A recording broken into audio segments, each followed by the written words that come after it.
Wallahi jamaah, ada seorang syekh cerita dalam salah satu ceramahnya, cerita tentang seorang dokter perempuan di sana, di Arab sana.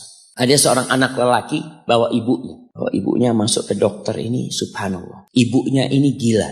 Anak-anak muda, belum nikah. Dia bawa ibunya. Nanti ibunya tersenyum sendiri, ketawa sendiri. Masuk ke ruang dokter itu, mejanya dokter diputerin sama ibunya. Anaknya minta maaf, ya dok, kata dia. Sekali-kali nanti ngeliat di televisi dokter itu, ada gambarnya Ka'bah. Ibunya ngomong, nak kau, bukan nak ngomong, kamu bohong Mat kau bohong sama ibu. Katanya mau dibawa umroh ibu, kata dia. Nanti diludahin anaknya, digigit anaknya. Nanti kerudungnya ibunya terbuka, dipasangin lagi.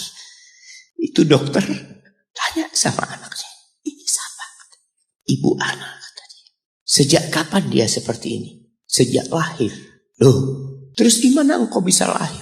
Iya, sama kakek anak, ibu anak dinikahkan. Tapi 10 bulan diceraikan.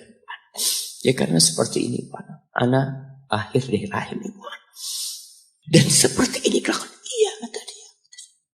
Engkau berbakti sama dia, kata dia. Dia kan gak kenal sama engkau. Iya, dia gak tahu sama anak. Tapi Allah tahu kalau dia ibu anak kan. Allah tahu kalau dia ibu anak. Anak harus berbakti.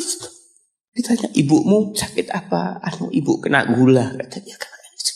Setelah dikasih resep, itu dokter cerita, pasiennya keluar, ditutup pintunya. Dokter ini nangis. Dia mengatakan, ana sering dengar ceramah tentang birrul walidain.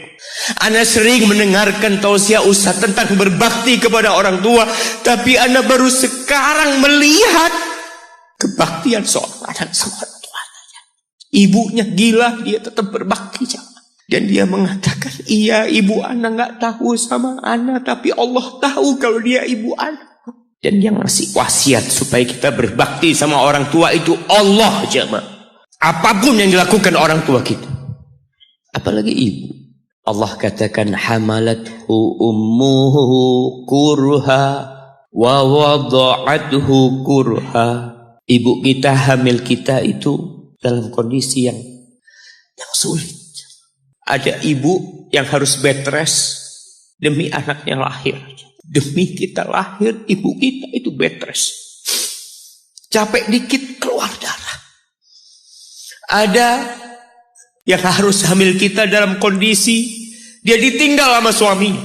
Dia harus cari nafkah sendiri. Ada yang harus muntah-muntah demi kita. Lalu kita berdiri buat ibu kita. Capek. Diceritakan seorang, ya kita semua tahu ceritanya, tentang 3 orang yang masuk ke dalam gua. Kemudian gua itu tertutup dengan batu yang menggelinding. Lalu mereka bertawasul dengan amal soleh mereka. Salah satunya yang mengatakan, ya Rabbi, Allahumma, ya Allah, aku punya 2 orang tua. Aku punya 2 orang tua. Yang aku senantiasa memberikan susu kepada keduanya sebelum keluarga yang lain minum susu. Dia sudah menikah, dia punya istri, punya anak. Pada suatu hari, ya Allah, aku kejauhan cari rumput. Sehingga aku balik dalam kondisi orang tua sudah tidur. Maka aku pereskan susu buat keduanya, ya Allah. Allah tahu, tapi dia mau cerita sama Allah. Dia ingin tawasul dengan amal soleh dia. Lalu aku taruh di wadah. Aku datang ke bapak ibuku, mereka tidur. Maka aku berdiri di hadapan kedua. Jamaah, bukankah bisa dia taruh di sebelah meja ibunya susu itu? Dia ambilkan meja, taruh di sana, dia bisa tidur. Dia sudah berbakti sama orang tuanya dengan seperti itu. Tapi anak ini tidak. Aku berdiri, ya Allah, aku gak ingin membangunkan keduanya. Dan aku terus berdiri, aku pegang itu susunya. Sampai mau subuh bangun, aku serahkan kepada kedua. Anak-anaknya nangis minta susu. Kata dia, lah, sampai bapak ibu aku minum. Kalian jangan minum. Kita kadang-kala sudah menikah lebih peduli sama istri kita. Lebih peduli sama anak-anak kita. Nggak ada hadis yang mengatakan anak itu pintu surga, jemaah. Yang ada itu orang tua pintu surga. Kita peduli sama anak-anak kita. Beli oleh-oleh buat istrinya. Ditelepon istrinya mau apa, kepingin apa. Pernahkah engkau telepon ibumu? Tanya, Umi kepingin apa, Umi? Ana lagi dalam perjalanan, Umi. Jemaah, itu anak, Masya Allah. Dia berdiri. Kenapa dia kuat, jemaah? Karena dia tahu Allah yang nyuruh dia berbakti.